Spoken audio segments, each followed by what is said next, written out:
So guys, আপনারা কেমন আছেন? আশা করি সকলেই ভালো আছেন। আজকে আপনাদের মাঝে আবার একটি নতুন ভিডিও নিয়ে হাজির হলাম। দেখুন, আজকে চলে এসেছি বেহুলা লক্ষিন্দ্রের বাসরঘাটে, বগুড়া গোকুল জেলায়। এই দেখুন, সাইডে অনেক সুন্দর গাছ লাগানো আছে। এখন আমরা এই বাসর ঘরেই যাব, বাসর ঘরের উপরে উঠবে। এই বাসর ঘরটি অনেক সুন্দর, একদম উঁচু ঢিপি পাহাড়ের মতন, খুব সুন্দর এই বাসর ঘরটি।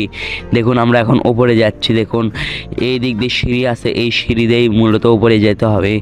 আপনাদের দেখাচ্ছি। দেখুন, এই বাসর ঘরটি আগে অনেক সুন্দর ছিল, কিন্তু এখন এটা অনেক দিন হয়ে গেছে, তাই একদম ভাঙাচোরার মতন হয়ে গেছে। দেখুন, অনেক আগেকার রাজা বাচ্চারা এখানে বাস করতে। আপনাদের সামনে যে সিঁড়িটা দেখতে পাচ্ছেন, যেখানে লোক উঠতেছে, সেটাই হচ্ছে বেহুলা লক্ষিন্দ্রের বাসর ঘর। এই গান দিয়ে আপনাদের উঠতে হবে উপরে। দেখুন, একটা লোক উঠতেছে, অনেক কষ্ট করে, একটু বয়স চাই। দেখুন, এখন উপর থেকে আপনাদের দেখাচ্ছে এই সিঁড়িটি। অনেক সুন্দর এই বাসর ঘরটি। আপনারা কে কে এসেছেন এই বেহুলা লক্ষিন্দ্রের বাসর ঘর, অবশ্যই কমেন্ট করতে ভুলবেন না। আর বগুড়ার লোক হয়ে থাকলে অবশ্যই কমেন্ট করে জানাবেন। আর আপনার ভিডিও ভালো লাগে তাহলে চ্যানেলটি সাবস্ক্রাইব করে বলুন, আর ভিডিওতে একটা লাইক দিয়ে কমেন্ট করে জানান ভিডিওটি কেমন হয়েছে। আর ফেসবুক পেজ থেকে দেখলে ফেসবুকে ফলো করে একটা ভিডিওতে লাইক দিয়ে কমেন্ট করে জানান। দেখুন, এই বাসর ঘরটির নিচে থেকে দেখুন কেমন লাগছে। অনেক সুন্দর এই বাসর ঘরটি, খুব সুন্দর এই বাসর ঘরটি দেখতে। একদম উঁচু ঢিপি পাহাড়ের মতো, পাহাড় পুরো এমন ওই রকম এই বাসর ঘরটি, একদম সেম। ওটা একটু পাহাড় টাইপের, এটা অন্য টাইপের। আর সামনে যেটা দেখছেন, এটাই হচ্ছে উপরে। আর এটাই হচ্ছে বেহুলা লক্ষিন্দ্রের বাসর ঘর, অনেক বড় জায়গাটি। আর সাইডে যেই কূপ আরটি আছে, সেটা হচ্ছে বেহুলা লক্ষিন্দাররা গোসল করত। দেখুন, সেটাই আপনাদের দেখাচ্ছি। এখানে অনেক মানুষ ঢুকে ছবি তুলতেছে। আর এখানে তো একদম মানুষের মেলা বসে গেছে, অনেক দূর দূরান্ত থেকে মানুষ এসেছে এই জায়গায়। কিন্তু অনেক মানুষ পিকনিকও আসে। আর আপনাদের যেটা বলেন, এই বাসর ঘরটি কোন জায়গায় অবস্থিত, এটা হচ্ছে আপনারা বগুড়া গোকুল জেলায় অবস্থিত এই বেহুলা লক্ষিন্দার বাসর ঘরটি। আর এই বাসর ঘরের ভিতরে টিকিট মাত্র 20 টাকা বড়দের জন্য, আর যারা স্টুডেন্ট তাদের জন্য মাত্র 5 টাকার বিনিময়ে এই বেহুলা লক্ষিন্দারের বাসর ঘরে আপনারা প্রবেশ করতে পারবেন। কিন্তু আর নিচে দেখুন, অনেক সুন্দর এই বাসর ঘরটি লাগতেছে।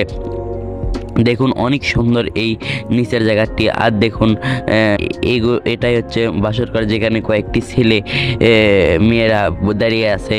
আর এখন আপনার দেখাবো এখান থেকে নিচে জায়গাটি কেমন লাগে। নিচে কিন্তু অনেক সুন্দর সুন্দর ফুলের গাছ লাগানো হয়েছে, অনেক সুন্দর গাছ লাগানো হয়েছে। দেখুন নিচে, দেখুন খুব সুন্দর সুন্দর গাছ লাগানো আছে।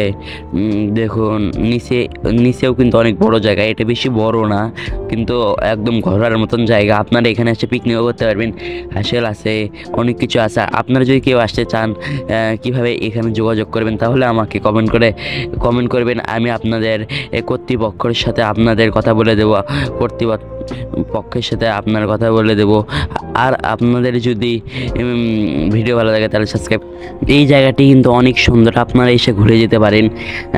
আর কর্তৃপক্ষের সাথে কথা তাহলে আমাকে কমেন্ট করে জানান, আমি কথা বলে দেব। আর দেখুন, এই জায়গাটি অনেক সুন্দর, একটি বগুড়ার ঐতিহ্যবাহী একটি জায়গা। রাজা বাচ্চারা এই জায়গাটি এলো। নিচে কিন্তু এই জায়গাটি, ওপর থেকে নিচে দেখতে এই জায়গাটি অনেক সুন্দর দেখতে, কিন্তু খুব সুন্দর। আর আপনাদের জন্য এগুলো ভিডিও আমি প্রতিনিয়ত বানাই। আর আপনারা কমেন্ট করতে ভুলবেন না, এগুলো ভিডিও হয়েছে। অনেক সুন্দর জায়গা, অনেক মানুষ দেখুন বসে আছে। আর আমার মতো এত সুন্দরভাবে এরকম ইউটিউবে মনে হয় না কেউ ভিডিও বানায়। আপনাদের আমার চ্যানেল সাবস্ক্রাইব করতে ভুলবেন না। দেখুন, অনেক সুন্দর সুন্দর আপনাদের যেগুলো ভিডিও ভালো লাগে, যেমন ভিডিও ভালো লাগে আমি তেমনই ভিডিও বানাই। আর আজকে এ পর্যন্ত ভিডিও শেষ। সবাই সুস্থ থাকবেন, ভালো থাকবেন। দেখা হচ্ছে পরবর্তী নেক্সট ভিডিওতে।